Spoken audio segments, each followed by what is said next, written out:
तो हम आप तमाम भाइयों से भी कहना चाहें, आप लोगों को भी मालूम होगा कि कहाँ कहाँ गैर मजरूआ जमीन जब दबंग लोग, ताकत वाला लोग अपने कब्जे में कर लेता है तो सरकार उसको खोज रही है।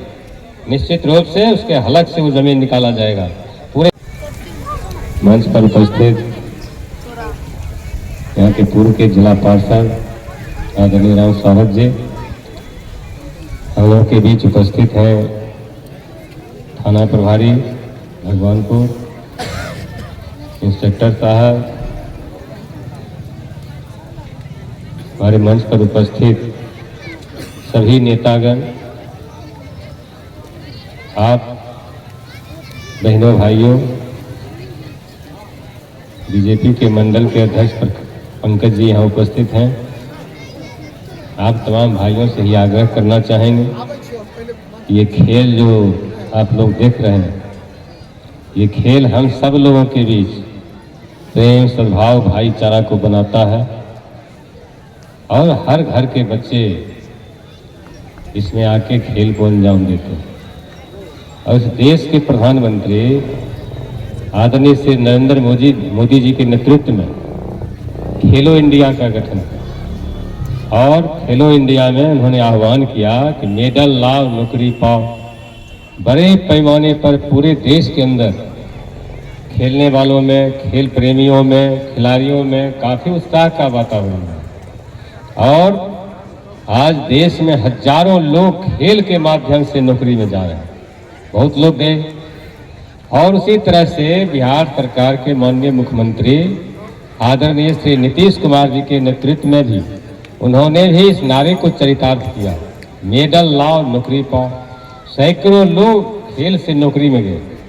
हम आप तमाम बच्चों से, खिलाड़ियों से, सब लोगों से आग्रह करना चाहें कि आप भी खेलने में मन लगाइए। खेलने का मन ये नहीं है कि पढ़ना लिखना छोड़ के खेले में दिन रात लग जाए, तब तो उल्टा हो जाए। पहला काम है खेलिए और खेलने के साथ साथ मन लगा के पढ़िए भी। और आपका जो रैंक होगा, खेल से डीआईजी हो गया, आईजी हो गया, एसपी कलेक्टर हो गया, तो खेल के माध्यम से बहुत सारे लोग अपने रैंक के मुताबिक नौकरी में जा रहे हैं। और पहली प्राथमिकता सरकार की होती है कि उसको जो खेल में मेडल लाता है उसको वो नौकरी देता है। तो सब लोगों से आग्रह कि मन लगा के खेलिए और सरकार का भी ध्यान खेल की तरफ है। काफ़ी खेल में सरकार अपना ताकत लगा रहा है, काफ़ी इन्वेस्ट हो रहा है, इसलिए सब लोग मन लगा करके खेलिए, मेडल लाइए, देश के लिए खेलिए, राष्ट्र के लिए खेलिए और बिहार के लिए खेलिए। बिहार का नाम पूरे दुनिया में रोशन कीजिए। हम खिलाड़ियों से आग्रह करना चाहें। सदारथ बाबू कई चीज़ की चर्चा कर रहे थे, वो BTR नगर है यहाँ, उन लोग को मालूम है, बहुत लोग को पर्चा मिला है, बहुत लोग को नहीं मिला है। हम लोग भी प्रयास में लगे हुए हैं कि सब लोग को पर्चा मिले। सब लोगों को जब पर्चा मिलेगा तब उसको घर मिलेगा। सब लोग लगे हुए हैं।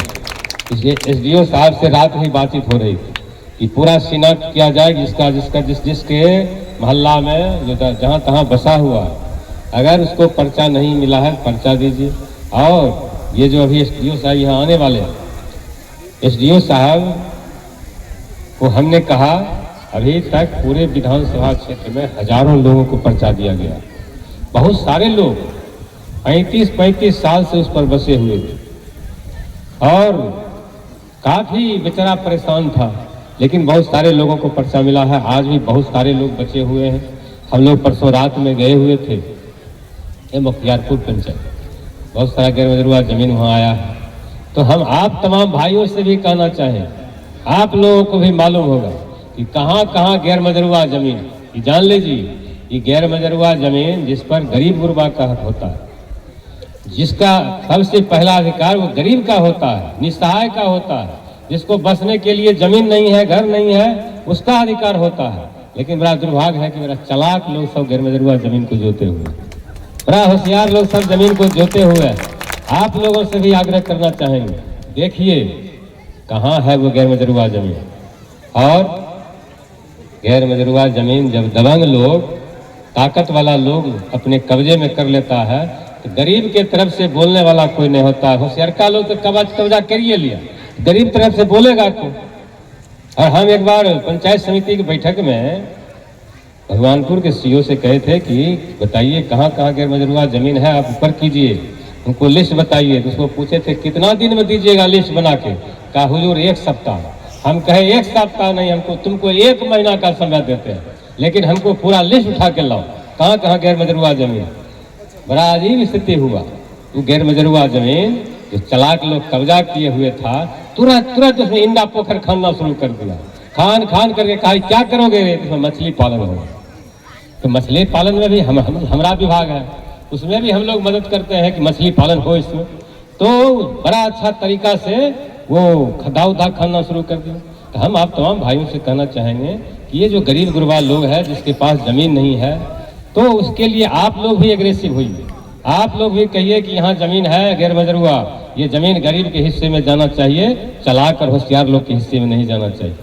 और हम लोग देखे हैं, अभी चलिएगा वो दियारा के क्षेत्र में, तो दियारा के क्षेत्र में वो गैर मजरूआ जमीन मुट्ठी भर लोग उस पर कब्जा किए हुए, उसमें नेता है, दबंग लोग है, लाठी वाला पीना वाला सब है, सब कब्जा किए हुए हैं। गरीब लोग सड़क पर है, उसको बांध पर रोज नोटिस आता है, भागो यहाँ से, खाली करो खाली करो।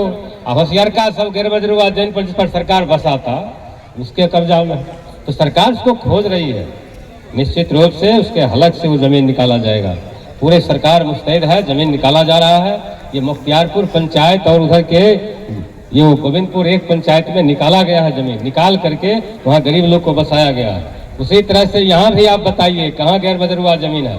और गैर मजरूआ जमीन जब निकलेगा तब न गरीब का उपाय पत्र होगा, गरीब बसेगा। और एक चीज़ हम तमाम भाइयों से कहना चाहेंगे, एक चीज़ सब लोग ध्यान रखिए कि हम जहाँ हैं, जिसको स्वर्ग भी कहते हैं, नरक कहते हैं, सब लोग कहता है कि स्वर्ग वही है, नरक वही है। ये जान लीजिए न वहाँ स्वर्ग है न वहाँ नरक, जो है सब ही है। तो हम तमाम भाइयों से कहना चाहेंगे कि सब लोग एक दूसरे को गला लगाइए, एक दूसरे के साथ प्रेम सद्भाव भाईचारा शेयर कीजिए, सबको अपना समझिए और समाज के अंतिम पायदान पर जो खरा गरीब गुरबा लोग है उसको भी गला लगाइए। और जान लीजिए जिस किसी ने भी गरीब की पूजा की है, जिस किसी ने भी गरीब को गला लगाया है, जिस किसी ने गरीब को सम्मान किया है, उसको सम्मान ऑटोमेटिक मिलता रहा है। वो जुगों जुगों तक पूजा गया। और देख लीजिए आज से कितना हजारों साल पहले भगवान राम महाराजा के बेटा थे, महाराजा दशरथ के पुत्र थे। और जिस तरह से आज भी बड़का बड़का लोग का बेटा होता है, बेटी होता है, उसी तरह से उस वक्त भी महाराजा के पुत्र राजा दशरथ के पुत्र भगवान राम। और भगवान राम जब जंगल गए थे तो वहाँ उनके मानने वाला महाराजा थे, उनका तो बहुत बड़ा समर्थक होगा, उनको मानने वाला बहुत लोग था, बहुत साधु संत सब चुट्टा कमंडल लेके चंदन टिक्का करके अपना अपना कुटिया पर नहा धो के तैयार था। तो भगवान राम जब आएंगे तो सबसे पहले हमारे यहाँ आएंगे, इसलिए कि भगवान राम के सबसे अच्छे समर्थक हम हैं। और तमाम साधु संत में से उसमें से एक गरीब की बेटी, एक समाज की अंतिम पायदान पर खड़ी, वो सबरी माता भी, वो गरीब की बेटी भी भगवान राम की समर्थक थी। वो भी कह रही थी कि भगवान राम जब आएंगे तो सबसे पहले हमारे यहाँ आएंगे। भगवान राम जब गए तो सबसे पहले वो सबरी माता के कुटिया पर चले गए, गरीब को सम्मान करने का काम किया। भगवान राम गरीब की पूजा करने का काम किया, गरीब की बेटी को सम्मान करने का काम किया। आज भगवान राम को हम सब लोग पूजते हैं और जब तक ये धरती सूरज चांद आकाश रहेगा भगवान राम पूजे जाएंगे। इसलिए पूजे जा रहे हैं, उन्होंने गरीब का सम्मान किया, गरीब को गला लगाया, गरीब की बेटी को सम्मान करने का काम किया था। इसलिए सब लोगों से आग्रह कि सबको गला लगाइए, गरीब के बाल बच्चा को भी सम्मान कीजिए, सबको अपना समझिए। और एक चीज़ जरूर सबसे कहना चाहेंगे कि सब लोग, अभी हमारी माँ बहन भी हैं, सब लोग हैं, सबको कहना चाहेंगे अपने बेटा बेटी को स्कूल भेजिए, उसको पढ़ाइए लिखाइए। और ये भी ध्यान में रखिए कि हमारा बाल बच्चा स्कूल जा रहा है और पास पड़ोस का किसका बच्चा स्कूल नहीं जाता है, उसको भी प्रेरित कीजिए कि वो भी स्कूल जाए, वो भी पढ़े। जब तक सबका बेटा और बेटी पढ़ लिख के इस समाज में तालीम नहीं होगा, इस समाज को चलाना संभव नहीं है, इस देश को चलाना संभव नहीं है, ये दुनिया नहीं चलने वाला है। इसलिए सबको पढ़ना पड़ेगा, सबके बेटा बेटी को पढ़ना पड़ेगा। और जब सबका बेटा और बेटी पढ़ लिख के तालीम हो जाएगा और जब हम सब लोग एक दूसरे को गला लगाना शुरू कर देंगे, उसी का नाम स्वर्ग है, उसका नाम स्वर्ग यहीं उतरेगा, यहीं स्वर्ग की स्थापना होगी। हम तमाम भाइयों से आग्रह करना चाहेंगे, सब लोग एक साथ मिल करके चलिए। राम सगारत बाबू कह रहे थे कि इसको भी बना दीजिए, तो राम सगारत बाबू ये मंच तो हमारे लिए बहुत शुभ है। तो निश्चित रूप से आपसे कहना चाहेंगे कि अगला वित्तीय वर्ष में आपका ये बनेगा। खाली ध्यान रखिएगा कि कोई जोड़ जमीन में लफड़ा तफड़ा में हो, लफड़ा लग जाता है तो बनने में दिक्कत हो जाता है, तो निश्चित रूप से ये बनेगा।